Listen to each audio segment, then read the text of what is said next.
Bienvenido a Ecos de la Historia, un podcast de historia y geopolítica, de la mano de nuestros historiadores Andreu Alegre y Álvaro Cortés. Podéis conocerles mejor en nuestros canales de Instagram, YouTube y Twitter, con Álvaro Cortés, historiador en Dinamarca y Copenhague que ver. Y recuerda, quien no conoce su pasado no puede entender su presente.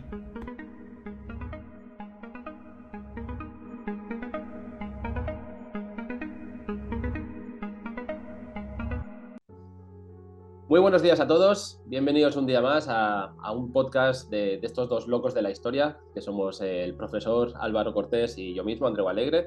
Y hoy vamos a tratar un tema absolutamente chulo, pero vamos a entrar muy en profundidad, básicamente porque tengo entendido, Álvaro, que es una de tus especialidades. Y es un tema que es de un episodio bastante desconocido para el gran público hablando, y especialmente dentro de lo que son los episodios de conquista o de descubrimiento de América, de todas las cosas increíbles que pasaron a inicios del siglo XVI. Hablamos de un episodio que aúna a la vez aventura, misticismo y muchos, sobre todo muchos asesinatos, y además también aúna una cosa que a mí es una de las historias que más me encantan, es la sempiterna búsqueda de las míticas ciudades de oro. ¿Qué tal, Álvaro? ¿Cómo estás? ¿Cómo va todo? Un placer, Andreu, ya preparado para analizar esta cuestión en particular y como tú has dicho, sí que es cierto, ¿no?, que toda esta expedición, esta rebelión de Lope de Aguirre es bastante desconocida, no solo por el gran público, incluso también por parte de la comunidad historiográfica. Me ha sorprendido muchas veces ver compañeros de profesión que desconocen bastante de este hecho y me gustaría, con tu compañía, hoy intentar analizarlo y explicarlo de la mejor manera posible. Incluso cabe remarcar la dificultad que hay muchas veces para encontrar documentación o bibliografía sobre este tema, porque es un tema relativamente poco tratado para lo espectacular que podría ser. Si, lo que decimos muchas veces, ¿no? Si esto lo hubiera pasado en los ingleses o en los americanos, habrían 18.000 películas, además de todos los libros. Pero bueno, dicho esto, antes de entrar en profundidad en materia, lo que es López de Aguirre y todo lo que pasó y toda la expedición esta, primero de todo cabría preguntarnos: ¿la conquista del Nuevo Mundo fue tan anárquica, tan visceral como se plantea desde algunos sectores, o estaba más pautada, al menos si hablamos a nivel jurídico? ¿Tú qué opinas?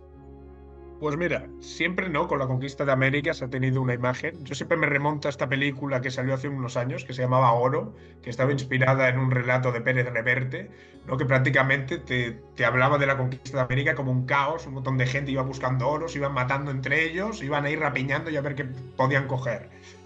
No tenemos esa visión un poco de la conquista de América como este fenómeno del The Frontier, ¿no?, que vemos en Estados Unidos, de la población que pasó de la costa este y que se fue, ¿no?, cada vez más expandiendo hacia la costa oeste, ¿no? Iba la población civil por ahí matando indios, estableciendo ahí su granja, su cabaña, ¿no? Y tenemos esa visión, ¿no?, de un cierto paralelismo con lo que pasó en el caso de América.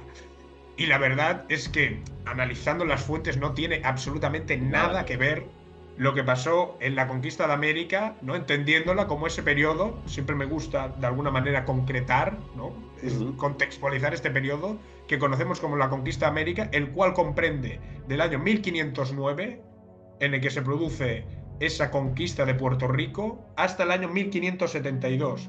¿Por qué el año 1572? Porque es el momento en el cual Felipe II establece que ya es el punto final del periodo conquistador a través de una ley que es las nuevas ordenanzas de descubrimiento y población. ¿Con ello qué quiere decir?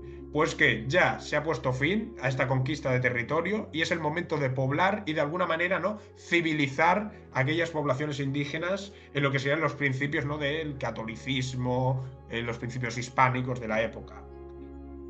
En cuanto, ¿no?, a lo que me comentabas, ¿está pautada esta conquista? Efectivamente está pautada, empezando no por el inicio. Y es que, al principio, cuando se lleva a cabo el descubrimiento, ya con la figura de Cristóbal Colón, la propia monarquía hispánica lleva a cabo una serie de relaciones, de vinculaciones diplomáticas, llámalo como quieras, con el papado, y el papado en aquellos momentos establece la bula Inter Caetera, a través de la cual se establece que América es un continente que pertenece a la monarquía hispánica. Por lo tanto, ¿no?, sí que vemos como ya desde el principio se busca esa base jurídica que avale de alguna manera este proceso conquistador, ¿no? Que ya hemos determinado de qué año a qué año podemos decir, ¿no? Que se produce. Sí, sí. No sé si quieres añadir alguna cosa o continúo ya avanzando, dime. Bueno, no, básicamente el tema este que tú dices es muy interesante porque la base jurídica que hay detrás de lo que es la conquista es lo que muchas veces nos permite diferenciar los diferentes procesos de conquista si lo extrapolamos a las diferentes potencias europeas, ¿no? Es decir, ¿cuál es la diferencia entre la conquista de América por parte de la monarquía hispánica, que no España? Con las conquistas que hicieron los ingleses, los belgas, los franceses. Pues muchas veces podemos aludir a eso, a que había un ordenamiento. Sí que es verdad que desde los hispanistas intentamos no justificar todos los actos, porque eso es imposible, pero es que no puedes ir a actos concretos muchas veces, tienes que ir a las dinámicas generales. Es decir, si un Estado tiene una pretensión, eso es lo que marca la línea base. Luego que hayan personas que se desvíen, como va a ser el protagonista de nuestro podcast. Como va a ser protagonista.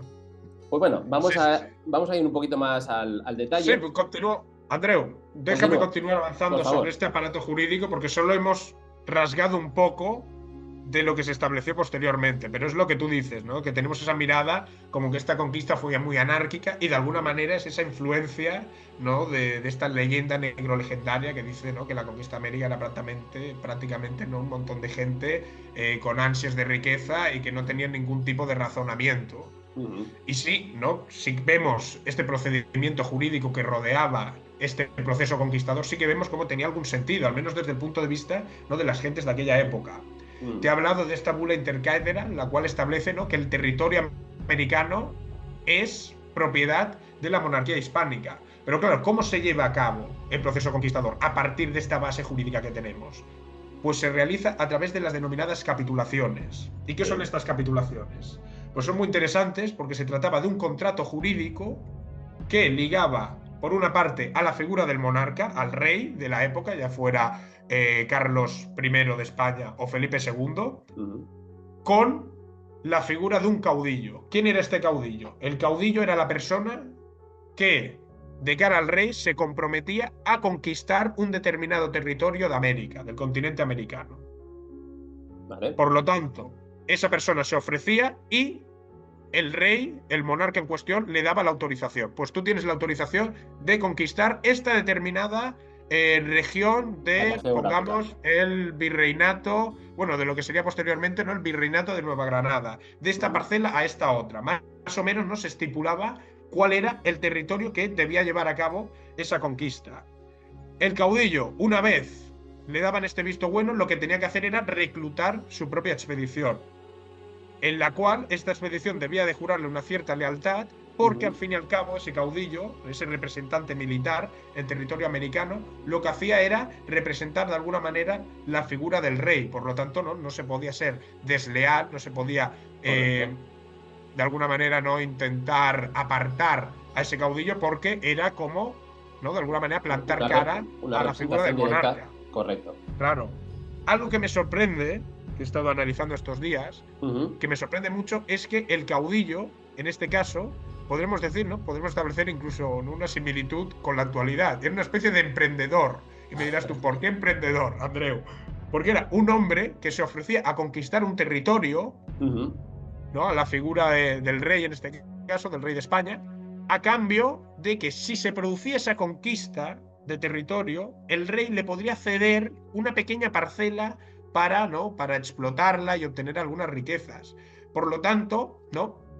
Únicamente estaba ligado a eso. Claro. El rey no daba un anticipo económico. Es decir, esa conquista, ese proceso conquistador, se realizaba sin ningún tipo de adelantamiento económico por parte del rey. Se tenía que autoabastecer de manera no autosuficiente, alimentándose de lo que podían.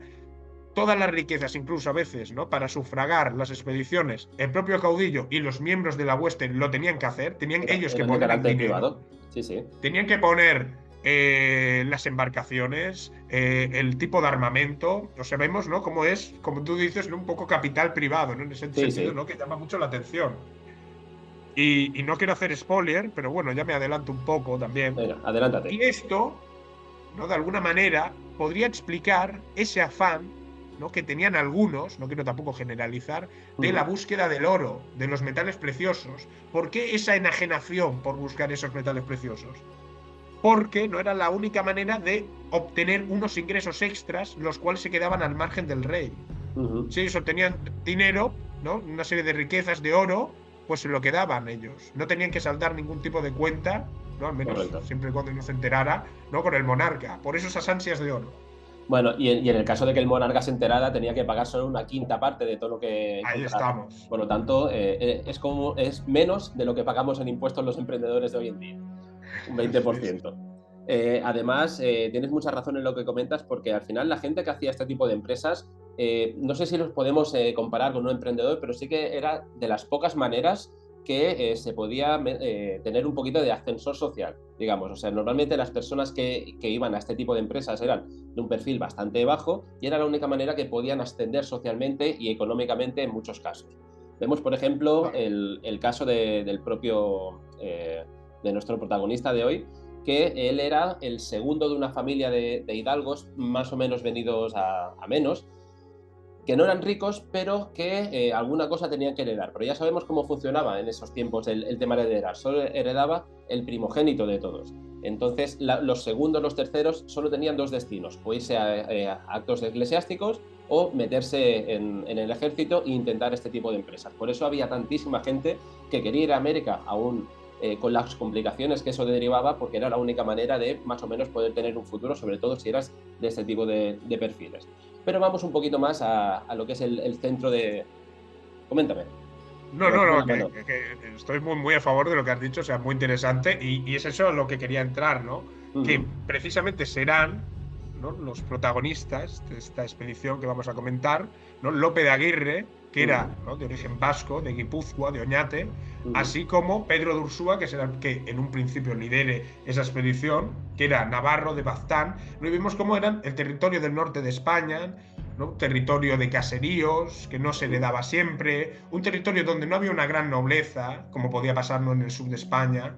Correcto. Era esta nobleza, estos expedicionarios que fueron al continente americano, eran personas que no eran pertenecientes a las grandes familias aristocráticas, pero tampoco eran menestrales. Era, dentro de la nobleza podríamos decir que era una especie de punto intermedio. Eran los denominados hijosdalgo, ¿no?, tal y como se le llamaba en aquella época.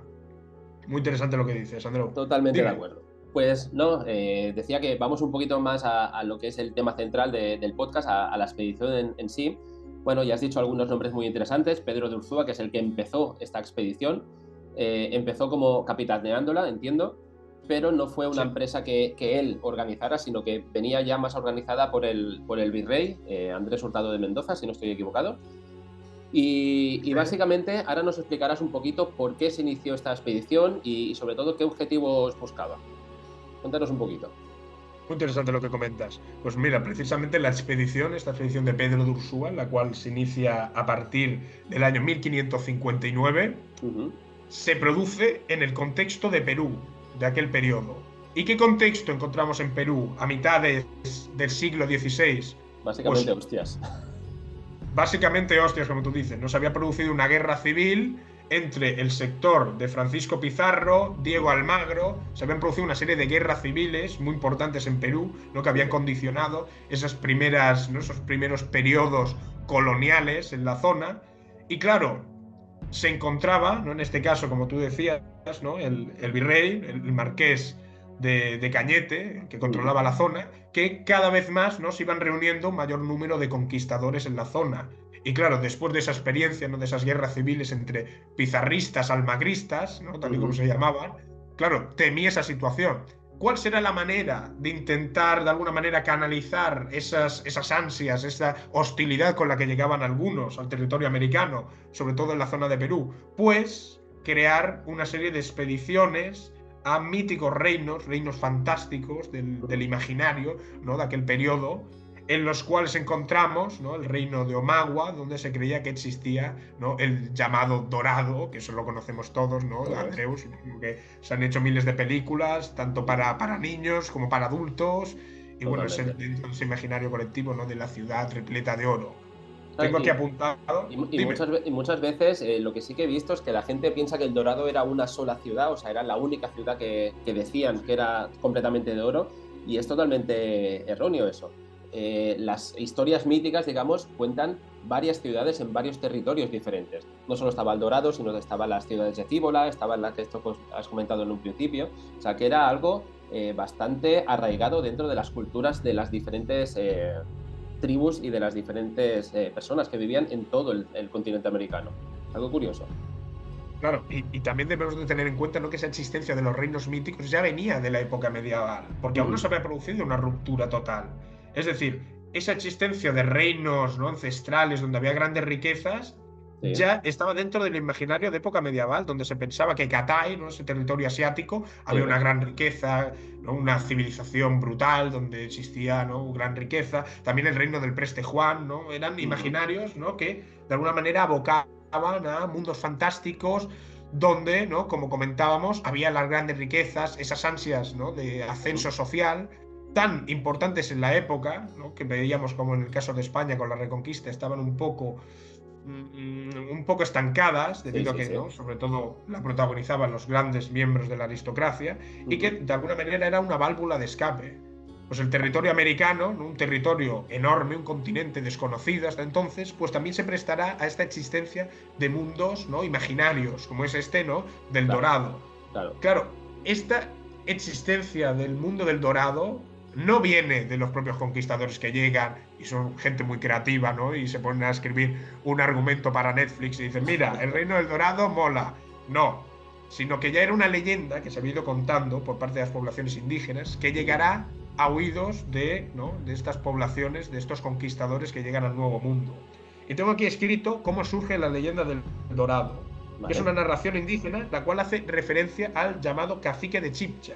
¿Y qué pasó con este cacique? Pues este cacique era propietario de las tierras que circundaban la laguna de Guatavita, por esa región de Perú, en el altiplano de la zona, y la tradición oral, la que se expandía entre los diferentes nativos, dice que este cacique, el cual tenía, ¿no?, unas grandes riquezas, para castigar el adulterio de su mujer, le infligió de grandes torturas que le llevaron a la mujer al suicidio, así como también el suicidio de su hija. Claro, vemos, ¿no?, en la época como eran todas estas leyendas que se iban contando muy crudas. Claro, ¿qué es lo que pasa con este cacique? Pues que, ¿no?, recurre a las aguas del lago donde había muerto la mujer y muestra su arrepentimiento. De manera que hay un momento donde se establece, se habla con un brujo de su tribu y este le comenta que sus seres queridos, su mujer, su hija, ¿no?, siguen aún vivos en ese lago y que para contentarles debía de entregarles determinadas sumas, ¿no?, grandes cantidades de oro de manera anual. Claro, esto tú y yo ahora lo escuchamos y decimos, vaya parida, ¿no?, esto no tiene ningún sentido.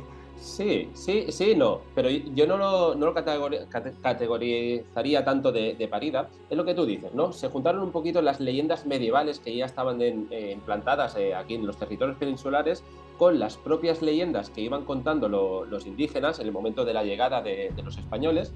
Y además también tenemos que tener una cosa en cuenta. Se juntaron estos dos factores, pero los españoles, casi las primeras ciudades grandes que conquistaron, recordemos que fueron, por ejemplo, lo diré fatal, Tenochtitlán. Y también incluso yo diría con Cuzco.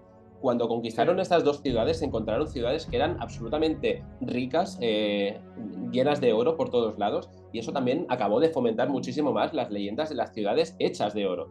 Claro, se juntan las leyendas míticas que ya venían implantadas en territorio peninsular con las que contaban los indígenas y con estas dos ciudades que realmente rebosaban de oro. Y yo puedo entender, siendo una persona poniéndome en la piel de un conquistador del siglo XVI, que puedo entender llegar a creerme este tipo de historias. Y además yo remarcaría que también en muchos casos se tiene bastante bien documentado el hecho de que eran los propios indígenas los que se inventaban estas historias a veces precisamente para contárselas a los conquistadores, pero no por el hecho de engañarlos, sino simplemente por el hecho de hacer una utilización política de estas. Es decir, tú eres un conquistador, vienes a mi poblado y yo te voy a decir que yo no tengo nada, pero que el de al lado, que he estado 300 años en guerra contra ellos, que sí que están hasta arriba de oro, precisamente para que tú me dejes en paz a mí y vayas a molestar a mi archienemigo visceral. Entonces, se juntan muchas cositas. Pero bien, cuéntanos un poquito, ¿cómo fue esta empresa entre Urzúa y López de Aguirre? ¿Cómo fue? Explícanos cómo... Pues mira, Lope de Aguirre no deja de ser en estos momentos un expedicionario que se suma a esa, ¿no?, esa jornada, que es como le llamaban, la expedición en concreto, y no deja de ser uno más, un miliciano que se suma a la expedición de Pedro de Ursúa, y hasta ahí podemos contar de momento. Pedro de Ursúa.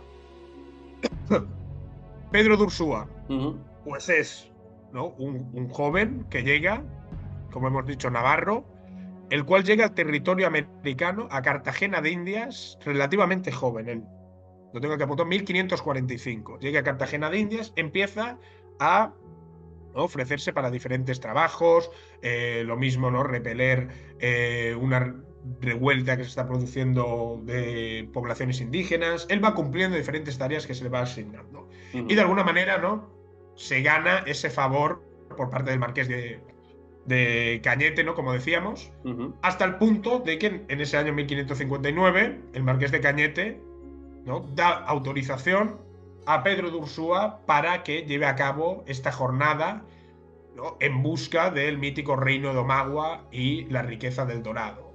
Es en este momento donde, ¿no?, tendrá carta blanca para llevar a cabo, ¿no?, el reclutamiento de todos los miembros de su hueste. Vale.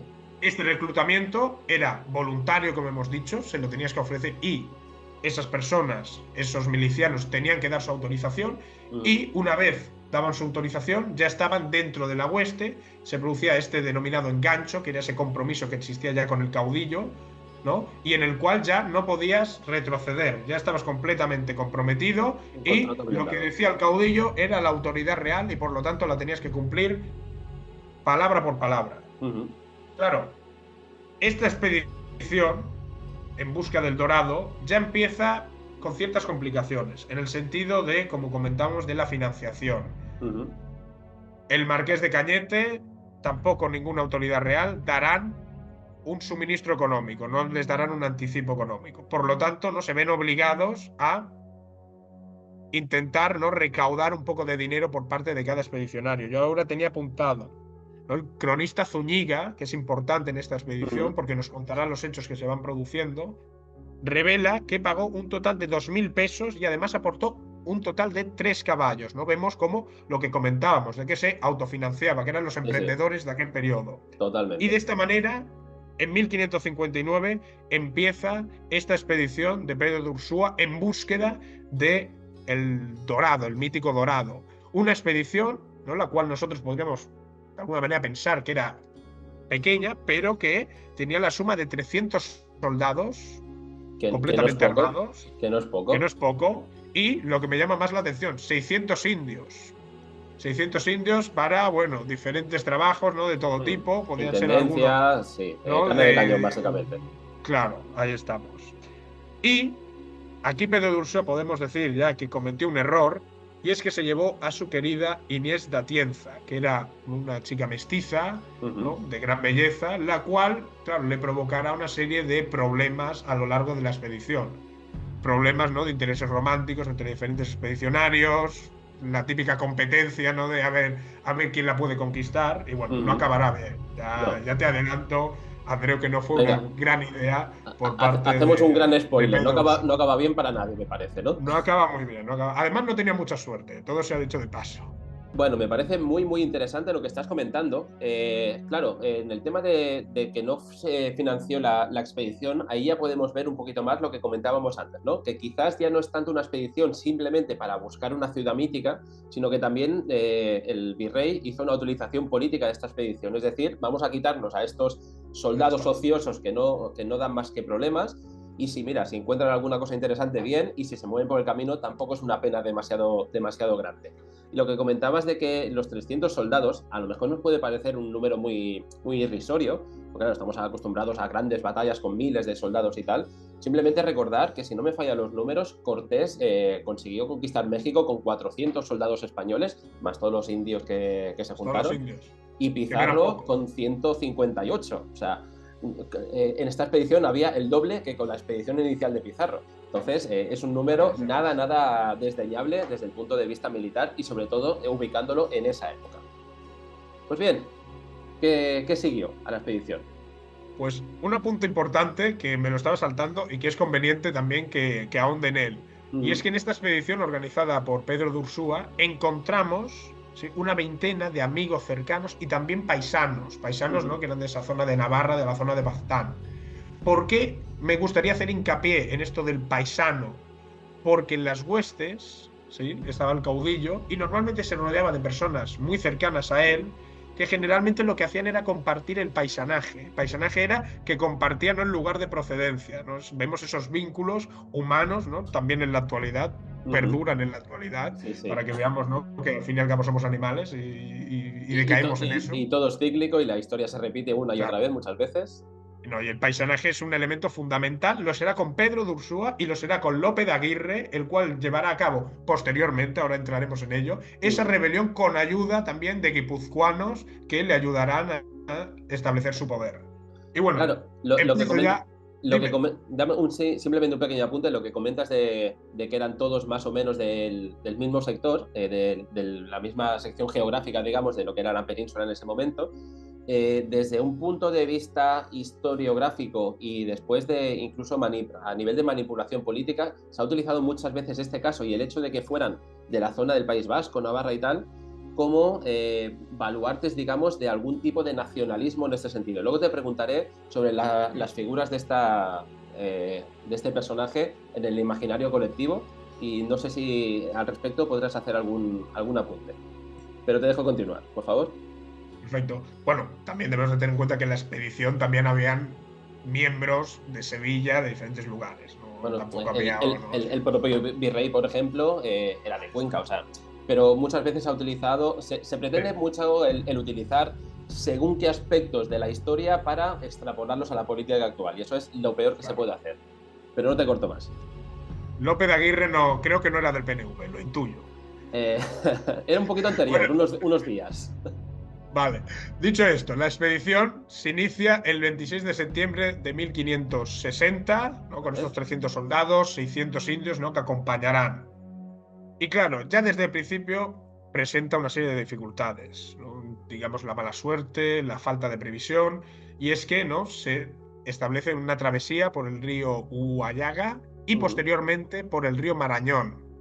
Por ese motivo se ha llamado a los expedicionarios de esta expedición de Pedro de Ursúa como los Marañones, porque no navegaron por ese río Marañón, el cual, ¿no?, es una parte del Amazonas que conocemos todos y todas.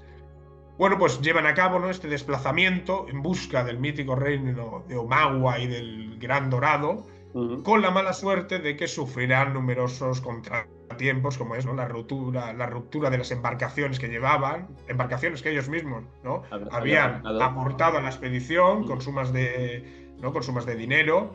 Tuvieron que improvisar balsas, canoas, bergantines, o sea, navíos muy pequeños, ¿no?, que no te daban una gran estabilidad, una gran comodidad. También sufrieron problemas de provisiones alimenticias, ¿no? Tuvieron que de alguna manera improvisar con los alimentos que existían.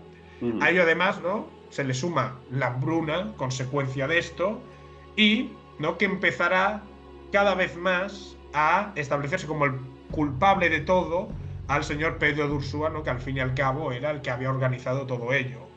No ayudaba además que Pedro de Ursúa, ¿no?, estuviera vamos a utilizar una jerga más mundana, ¿no?, con su chata, con su chica, ¿no?, en actitud caramelosa, y no todos culpaban, decían, oye, este está más preocupado, ¿no?, en la hacer amoroso, que en llevarnos hasta donde está el Dorado.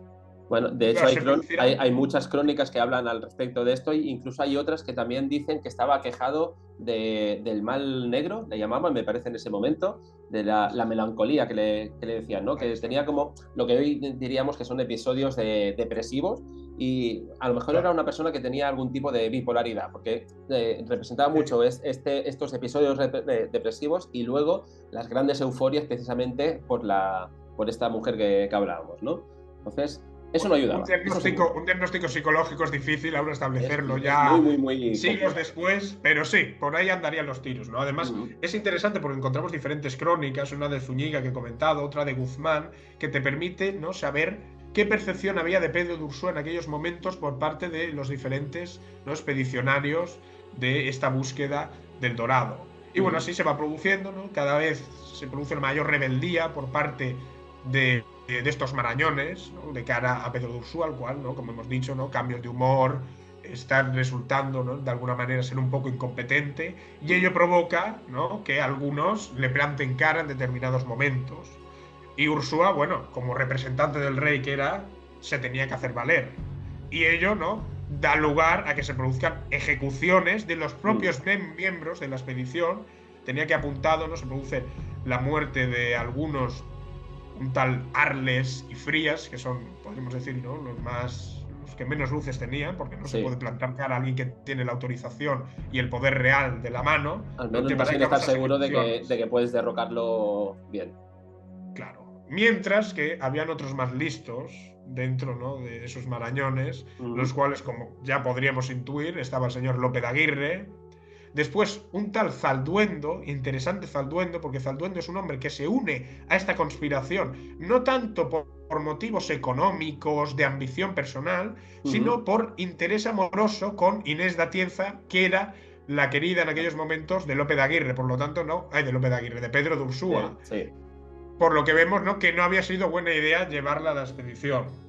A lo que se van sumando otros, como el propio Guzmán, ¿no? Fernando de Guzmán, que ya hemos dicho, ¿no? Que será uno de los cronistas también de estos hechos que se suceden. Y todo ello, ¿no? Al final se va produciendo esta conspiración y acaba dando lugar al enero de 1561, Andreu, en el cual ya se reúnen entre ellos y llevan a cabo el asesinato indiscriminado contra Pedro de Ursúa y, como comentábamos, sus allegados, aquellos amigos, aquellos con los que tenía relaciones de paisanaje importante. Sí, sí. Y además Lope de Aguirre, ¿no? Como comentaba, también hace uso de ese paisanaje. Tengo aquí apuntado la figura de Martín Pérez. Martín Pérez era, ¿no? Un expedicionario de San Sebastián, por lo tanto vemos, ¿no? Cómo eran del mismo, ¿no? Del mismo contexto territorial. Si no estoy equivocado, fue el propio nuestro propio protagonista el que mató físicamente a Pedro de Ursúa. A Pedro de Ursúa. O sea, se reunieron, mientras que dormían y los asesinaron indiscriminadamente. Pero fue el que tenía el cuchillo en la mano, digamos, el que se ensangentó las manos. Fue el ejecutor, era un sanguinario.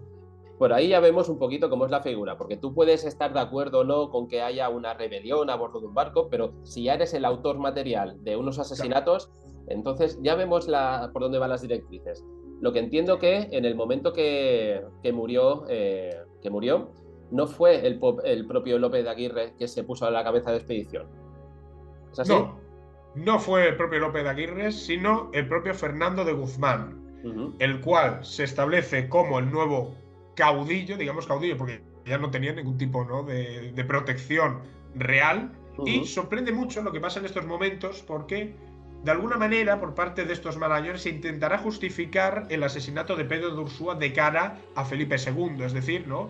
Vamos a justificarlo, vamos a decir que, mira, lo hemos tenido que asesinar debido a que era un incompetente, no nos estaba llevando a buen puerto, y estos son los motivos, ¿no? Intentan de alguna manera argumentarlo, ¿no? Como había hecho el propio Cortés, ¿no? Vemos que es una constancia, ¿no? Por parte de los conquistadores. Cortés también, de alguna manera, ¿no? Actúa de manera anárquica, pero después, ¿no? Vuelve al vasallaje del rey, de Carlos V. Claro, en estos momentos, mientras que están intentando dirimir si pueden llegar a una reconciliación con el poder real debido a haber matado al caudillo de la expedición, Lope de Aguirre, que era el más chulo que nadie, era un sanguinario muy chulo, dice, pero muy listo. Muy listo también, bueno, no sé si muy listo, ya hemos incumplido este contrato real que se había establecido a través de la capitulación, por lo tanto Felipe II nos va a querer eliminar sí o sí. Ya puestos, ya llegados a este punto, hacemos una marcha hacia adelante, ¿no? La típica huida hacia adelante, y nos rebelamos completamente de la monarquía hispánica y conquistamos Perú. Lope de Aguirre sí que me parece una persona bastante más lista de lo que podamos imaginar, porque además de ser un psicópata reconocido realmente, porque eso hay pocas dudas, y más cuando acabes el relato ya se verá bastante claro, es lo que hizo cuando mató a Ursúa. No se puso como cabeza de la expedición, sino que nombró precisamente a un lugarteniente, digamos, a uno de los soldados que iba con él, que ahora mismo no recordaré el nombre, que era Fernando de Guzmán. Fernando Podemos de decir Guzmán, que era el cabeza de turco. Era el cabeza de turco, digamos, era el tonto útil, ¿no? Entonces lo nombró a Guzmán el cabeza de esa expedición, precisamente para no ponerse él como referencia. Pero sí que lo que hizo fue, si no estoy equivocado, me corrige si no es así, ponerse como maestro de campo. Es decir, pasó de ser un soldado raso a la máxima distinción que puede tener un militar en esa época, ¿no? Pues cuéntanos, ¿cómo acabó de desarrollarse toda la expedición?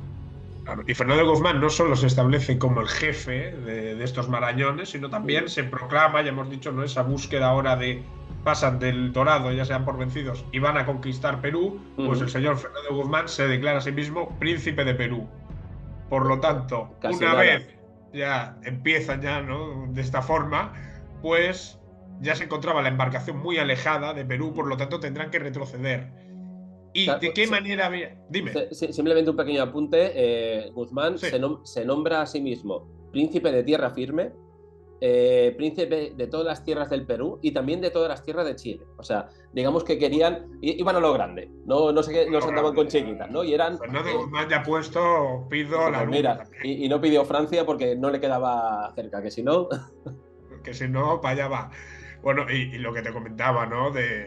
Ya estaban ya muy alejados de Perú y por lo tanto empezaron a retroceder, no a dar la vuelta otra vez de nuevo hacia estas tierras.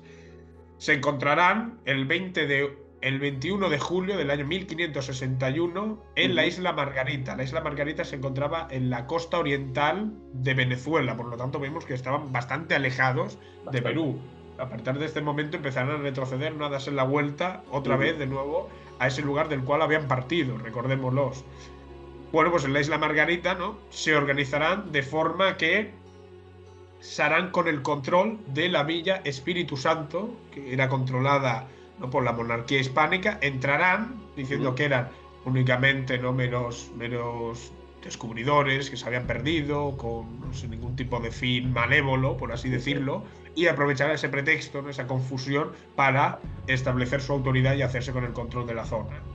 Y claro, ya puestos, ¿no?, continuarán con esas ambiciones desmedidas de intentar volver a Perú, ¿no?, lo cual les obligaba a pasar por la zona de Panamá. Bueno, y en estos momentos, ¿no?, ya toda esta expedición de los Marañones ya tenían su objetivo, ¿no?, en Panamá, para acabar de llegar al territorio del Perú. ¿Qué es lo que pasa en este momento? Pues que Lope de Aguirre, ¿no?, sigue encolerizado y empieza a desconfiar de todos los miembros que le habían rodeado en la expedición y con los cuales se había sublevado contra la corona hispánica. ¿Y en qué se traduce esto? Pues que empezará a establecer sus opiniones y aquellos que no las respeten empezar a purgarlos, a llevar a cabo una matanza indiscriminada, entre los cuales también encontramos al señor Fernando de Guzmán, que esta vez ya pasa de ser aquel ansiado príncipe de Perú, ¿no?, y de los territorios de Chile, que decías, a que ya es asesinado también por el propio Lope de Aguirre. Por lo tanto, ¿no?, ya vemos cómo esta vez sí ya se establece como, ¿no?, el caudillo de estos sublevados marañones. Se dice, además, de que Lope de Aguirre era, ¿no?, muy violento, muy indiscriminado, y la única persona que lograba atenuarlo de alguna manera era su hija Elvira, que estaba también en la expedición. Que era la otra mujer que había estado en la expedición, la única que quedaba en ese momento. Y que tendrá un trágico final que comentaré ahora mismo. Claro, simplemente destacar aquí que él no es que ordenara las ejecuciones de toda la gente que pensaba que estaba conspirando contra él, sino que era, en la mayoría de los casos, el autor material. Eso dice mucho de su tipo de personalidad, porque un cacique, una persona que esté al mando, a lo mejor por su propia condición o por su propio trabajo, tiene que ordenar algunas ejecuciones. Recordemos que estamos hablando de hace siglos, pero el hecho de que lo haga él de su propia mano nos indica mucho el tipo de personalidad y el tipo de persona que era, ¿no? El control que tenía, ¿no?, de los expedicionarios, cómo, ¿no?, de alguna manera llegaba, establecía su poder, lograba, ¿no?, establecerse el control y el gusto por la sangre. Sí. Era un hombre, la verdad es que hay que decir que en eso controlaba. O sea, era un hombre que establecía su dominio y que se hacía, ¿no?, de alguna manera valer, hasta el punto, ¿no?, de que otros ejecutaran a sus rivales dentro de esta hueste. Vemos, ¿no?, sin además contar con el respaldo real. Por lo tanto, es interesante. Y bueno, pues una vez, ¿no?, Lope de Aguirre lleva a cabo este asesinato ya de Fernando Guzmán, ya vemos como la hueste de los marañones rebeldes ya no tenían mucho sentido de ser, ¿no? Ya se mataban entre ellos. Está además datado que quedaban ya solo aproximadamente 100 y pico expedicionarios, por lo tanto vemos como habían muerto más de la mitad. Pues continuarán con ese rumbo hacia Panamá para posteriormente dirigirse a Perú, con, ¿no?, lo que podemos intuir que acabarán, ¿no?, chocando con las fuerzas reales enviadas por el propio Felipe II. Claro. ¿No? Un choque entre estas fuerzas reales, ¿no?, y estos expedicionarios sublevados que acabará provocando, ¿no?, la muerte el 27 de octubre de 1561 del señor Lope de Aguirre a manos del realista García de Paredes, ¿no? Vemos cómo acaba produciéndose un final ya que todos intuíamos. Y llama la atención cómo Aguirre, en el momento en el que ya intuye que va a ser asesinado, se avanza y asesina a su propia hija Elvira, por tal de que, ¿no?, los otros, el bando rival, el mando real que representaba a Felipe II, no le infligieran ningún tipo, ¿no?, de maltrato o sufrimiento excesivo, ¿no? Él se adelanta y acaba matando a su hija Elvira. Y también recordemos que su hija en ese momento era una adolescente, o sea, ni siquiera estamos hablando de una chica muy joven, adolescente prácticamente. Claro, lo que más destaca de este relato es que Aguirre, antes de encontrarse con estas huestes reales, ¿no?, las cuales lo acaban matando en este enfrentamiento que se produce, dirige una carta contra el propio Felipe II, poniéndolo como el máximo responsable de que él se haya sublevado. O sea, culpa de todo lo que había hecho al propio rey Felipe II. Lo establece como una especie de contrapoder, de este es el culpable de todo lo que he hecho. Y mira, tengo aquí un extracto de la carta que puedo leer. Dice lo siguiente: mira, rey español, que no seas cruel a tus vasallos, ni ingrato, pues estando tu padre y tú en los reinos de Castilla, ya vemos cómo lo acusa, ¿no?, de desentenderse de todo, sin ninguna zozobra, te han dado tus vasallos, a costa de su sangre y hacienda, tantos reinos y señoríos como en estas partes tienes. Y mira, rey y señor, que no puedes llevar con título de rey justo ningún interés de estas partes donde no aventuraste nada, sin que primero los que en ello han trabajado sean gratificados. Se pone como una especie de valedor, ¿no?, de los conquistadores, diciendo, de la libertad, precisamente. Ahí estamos. Nosotros estamos poniendo, ¿no?, las vidas, la sangre, mientras que tú estás, ¿no?, en tu trono, en este caso no en Madrid, pasando de todo y estás completamente desentendido. Un dato, ¿no?, bastante curioso y bastante interesante, la verdad. Y además esta carta es muy importante porque trata al rey como un igual. O sea, él se tiene a sí mismo como una figura equiparable al propio Felipe II, que eso es algo inconcebible en ese momento. Claro, no le tutea, pero sí que vemos, ¿no?, cómo se presenta como su igual y como una consecuencia también de esa política de las capitulaciones que hemos estado comentando, llevada a cabo por la monarquía hispánica. Por lo tanto, ¿no?, vemos cómo es, ¿no?, una especie de punto final sobre esos tratos que se habían ido haciendo, ¿no?, entre la monarquía, los diferentes conquistadores, y será además posteriormente, ¿no?, ya hemos comentado, 1572, con estas nuevas ordenanzas de descubrimiento y población, cuando se cierre ese periodo conquistador. Por lo tanto, se puede decir que este hecho, esta rebeldía de Lope de Aguirre, influyó en la política posterior del propio Felipe II con relación al continente americano. ¿Cómo verías tú la figura de Lope de Aguirre? ¿Cómo ha pasado en el imaginario colectivo a través de la historia? ¿Cómo ha quedado? Pregunta interesante. Pues la verdad es que Lope de Aguirre llama mucho la atención porque no es una figura muy conocida por parte, ¿no?, comentábamos antes, por parte de la mayoría de personas, o no ha trascendido tanto, ¿no?, como otros, el propio Almagro, ¿no?, dentro de la comunidad historiográfica, bueno, Pizarro, Hernán Cortés, son figuras demasiado importantes, ¿no? Pero sí que es un personaje muy desconocido, a pesar de que sí que se han llevado a cabo algunas obras que han tratado sobre la figura de Lope de Aguirre. Tú antes comentabas, ¿no?, del cine. En el cine tenemos una obra del director alemán Werner Herzog llamado Aguirre, la cólera de Dios, que cogió un actor, Klaus Kinski, y lo hacía representar como Lope de Aguirre rebelándose contra el Imperio Español. O sea, sí que vemos, ¿no?, una representación cinematográfica. Después tenemos otra, más reciente, llevada a cabo por Disney, llama la atención, una que se estrenó, creo que hace 2 años aproximadamente, que se llamaba Jungle Cruise, que salía el actor de moda de Hollywood, Sí, Dwayne The Rock. Johnson, La Roca, Ya. que representaban y que los villanos de la película eran Lope de Aguirre y su expedición. Ujú, O sea, sí que vemos como en un imaginario aún no ha continuado, ujú. pero no ha pasado, no se ha consolidado tanto entre las mentalidades colectivas. Después también me gustaría citar una obra muy interesante para aquellos y aquellas que les interese la vida de Lope de Aguirre, una novela escrita por Ramón J. Sender que Ujú. se llama La aventura equinoccial de Lope de Aguirre. Muy interesante porque no analiza en formato de novela, o sea, de entretenimiento puro, esta aventura, esta búsqueda del dorado y la sublevación de Lope de Aguirre. Vale, Y bueno, si tuviera esta que... obra que estás diciendo ahora, para todo el mundo que esté interesado quizás en conocerla, lo dejaremos un enlace en los comentarios para que podáis acceder directamente porque es bastante interesante. Y bueno, más que nada, ¿no? Decir que de alguna manera, esta expedición de Lope de Aguirre también ha contribuido a ese imaginario que ya hemos analizado tú y yo, Andreu, y que recomiendo a aquellos que no lo han visto, ¿no? De la leyenda negra, sí que podemos decir, ¿no? Que ha ahondado un poco más, ¿no? A esa mirada de este periodo, un periodo oscuro en el cual no se actuaba sin ningún tipo de repercusión a nivel jurídico. Hemos visto que no, pero sí que es cierto, ¿no? Que este hecho muy aislado de lo que se produjo, ¿no? En este periodo conquistador, sí que ha provocado, ¿no? Que de alguna manera algunos, ¿no? Vean cómo se ratifica lo que ellos estaban comentando, ¿no? Esa mirada negro-legendaria.